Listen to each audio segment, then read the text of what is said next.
In a spectacular turn of events, Hytale has done the unthinkable and actually released new footage. 4 whole minutes, in fact, basically a new trailer in its own right. We've got features, mobs, mechanics, and all sorts of game updates to go over in the next few videos. Welcome back to Kweebec Corner. My name is Connor, and let's get straight into everything that was shown at the Riot X Arcane event. For those of you not aware, we received a surprise tweet from the Hytale team mere hours before they were set to go live on Riot Games' Twitch channel to an audience of over 100,000 viewers, announcing that they would be telling the story of Hytale's development. This took everyone by surprise, as the event was majorly focused around the League of Legends Netflix series Arcane, and while most of us assumed that we'd probably get stuff we've seen before, just announced a bit more officially for the Riot audience, well, boy were we wrong. I'd say like 95% of the footage we saw was completely new, so let's break it down shot by shot, starting with this brief glance at some foliage swaying in the breeze. You can see leaves scattering and a bird flying by. A pretty big contrast to the exciting shots to come, but a nice introduction for those who have never seen the game before. They're not introduced straight away to blocks, they're shown entities instead. We're then taken to Hypixel's office over in Ireland, accompanied by one of a few new music tracks revealed in this feature. The entrance shows us the team's mascots, these great big Kweebec carvings as we pass into the office. Displayed on the TV up on the wall is the Hytale Lo-Fi remix album that was produced by our friend Slammer, and hung up on every wall we see fan art from lots of well-known members of the community. It's clear the team appreciates the early hype for this game and our growing passion for what they're building. Back to Hytale though, we now get an overhead shot of a river passing through Zone 1, known as the Emerald Grove. A ruined fort stands by the banks on the left, and further upstream we see another structure. It's a damaged cottage of sorts. All in all, it's a simple shot, but I love how you can see the tall peaks in the background, and it still surprises me how rounded everything looks with all the plant life. You can barely notice the blocks in some areas. Still in Zone 1 here, but a little closer to those snowy borders, we're introduced to 4 players greeting one another by a house. One in a loose blue shirt, one with a scarf swaying behind him, and the third character we've actually seen recently in this Halloween image. They are joined by a 4th with purple hair and Hypixel headphones, and this scene likely aims to demonstrate how you can play adventure mode with multiple people. It's a cooperative experience, either online or via a LAN connection. Notice how both players here actually trigger an emote animation. First a one-handed wave, and then a two-handed wave with a bit more energy. The purple-haired player, however, enters the frame with a slightly altered one-handed wave, showing that there could be ways to vary your character's mannerisms. Either that, or this could be a slightly smaller wave just due to the fact that she's walking at the same time. If you look closely, we also see their mouths time with these actions, and I couldn't help but notice that the head tracking in this game is surprisingly accurate too. Look at how precise the rotation is. This will certainly help with not just communication and immersion, but also make characters feel more fluid on camera, say if they were being filmed for a machinima.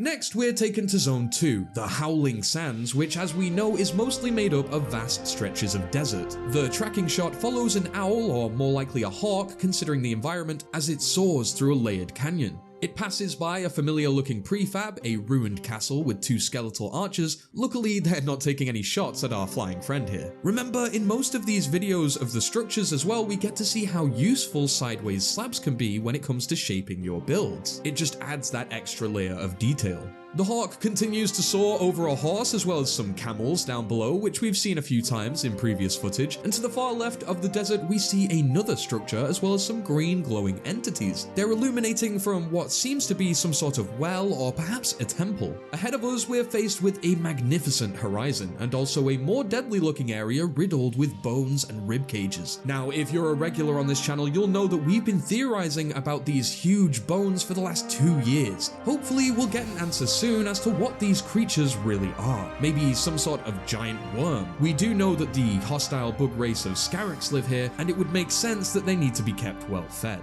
Scanning the horizon, there are a few more structures and larger sets of bones, but none clear enough that I could say with certainty what they actually are. Taking us back to the start of the clip, however, one more time, keep a note of this hot springs type biome on the right because it will come back in later footage. Now we get to see what is obviously my favorite clip of this feature, a snippet into the day in the life of a Kweebec village. We have our main one stood up front cheering in some sort of ceremonial gear. We have seen this before, and it could be in order to represent that this Kweebec has some sort of power or special kind of talent. This cheering animation could perhaps be for when we enter a village or maybe when a quest is completed. Also notice the leaves on this Kweebec are slightly drooping to one side, indicating that they'll have different hairstyles too. Further back we see a whole group of different aged Kweebecs surrounded by firefly lanterns. Actually, in this clip we see all the stages of a Kweebec's life cycle, from seedling to youngling all the way to a regular Kweebec and then an elder. We even see the different stages of the elder's age, this one who arrives up close having a clear face, while the one behind seems to have a much bushier beard. We know that the job of the elder Kweebecs is to teach the younger one, which clearly this guy is doing. We know that mobs are basically going to have their own lives, so this is likely a natural mechanic. We could just stumble upon a group of them doing this at any point as they go about their day. Finally, we see one more Kweebec youngling, and no, it's not dead, don't worry. It's just sunbathing. As Kweebecs are based on trees, we know they photosynthesize to get energy, so this little one is just doing the starfish to get some rays.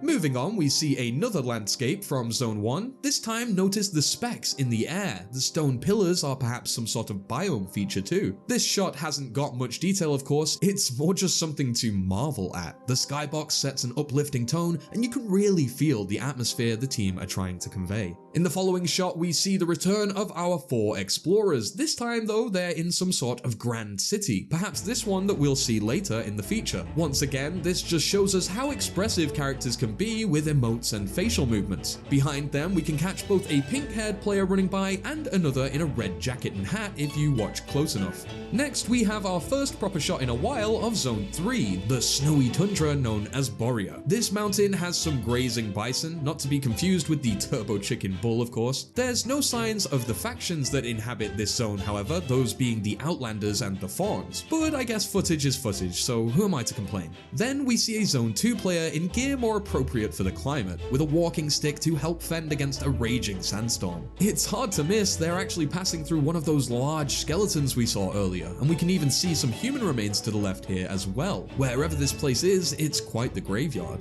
Remaining in Zone 2, we then see our loyal group of adventurers working together to build a base. There's a bunch of details and blocks here, so let's slow things down a bit. First up, each player is doing something different. Purple Hair places a block into a chest as Blue Shirt comes to grab something out. Scarf Guy is placing some wheat to one side, and the Mad Scientist is working on the roof. Once again, this shows how different players can have different roles in this world. They don't all have to be masters of everything. Going from left to right across the base as we break things down, we start with a makeshift tiki torch and a chicken coop. On the deck, there's a barrel as well as a wooden carving of Gaia, the god of this world that we've only seen a few times before. These are made by and gifted to you by the Kweebecs. There's also a bunch of decorative blocks, a huge variety of choices like beams, crates, and window ledges. Up on the second floor, we even see some ladders as well as some vines dressing the sides of the walls. And one additional extra detail in this image, obviously we've mentioned this before, but for those of you who haven't seen it, you can even watch the shadows of the clouds pass over the land as they go by. The lighting in this game just continues to surprise me. Now we dive into a shot of 2 players taking on what looks to be the beginning of a Zone 1 Goblin dungeon. We've seen previous images showing this place, but now we see the players take the full journey on screen, starting at the entrance, which is a ruined human fortress invaded by scavengers. You can see evidence of their leftover remains right here. Our Purple Hair and Mad Scientist characters jump in with some iron armor. Purple is dual-wielding daggers, and the Scientist has a sword and shield. Ahead of them stand 3 somewhat unsuspecting goblins. They appear to see the players coming from a distance, but they still exhibit a bit of surprise and confusion judging by these symbols above their heads. Before they can think, however, Pink Hair triggers a charge attack, quickly leaping forward to stab with her 2 daggers. They then charge forward once again, although this time not to attack, just to close the distance on the other 2 goblins. Of course, the Scientist guy takes it from there with a charge attack from his one-handed sword. All the different weapon types in this game will have varying special attacks, charges, and swing patterns, which you can learn more about in my combat breakdown video. The symbols above the goblins point further towards a type of stealth system, where you can sneak up on enemies and engage them in a number of ways. This will only add more depth to combat and is great for players who want to think outside the box or try a different approach to quests and dungeons. Another small detail here, obviously the place is long abandoned, so a nice touch is this cobweb by an old hunk of metal. Clearly, our adventurers succeed in their efforts against the first goblin wave as they make it down to the depths where further dangers await, as hinted by the spikes and bones to the right here. Like most mobs, goblins have a life of their own. We see some mining, some gathering, and some patrolling their camps. There's a bunch of pots to smash and even some overgrown housing, surely plenty of things to loot. We even get a glimpse of a lava lake as well as one goblin who appears to have fallen asleep on the job. I also think this shot is just another great example of how masterful camera work can become thanks to the cinematic tools they'll be providing with the game. The smooth rotations of the camera, the ability to film others, and maybe even replay moments to capture them from a new perspective. We will talk way more next time about the specifics of what the devs are actually saying while this footage plays, but Moo does mention social play before showing us a clip of players running around the Hytale online minigame server. If you remember way back to the first Hytale trailer, this is the lobby that we initially saw. All the players we've watched up until this point join together and begin to run towards the minigame portal. Behind them, maybe you missed this guy who's also running in the background, maybe just looking for some friends. In the next shot, we get a much closer look at the minigames themselves, represented by statues in the lobby. One here seems to actually be holding a gun, although I don't think it's real. I think it might be paintball, because the statue has a splodge of blue paint on the side, and the icon for the game is a ball, so it kinda makes sense.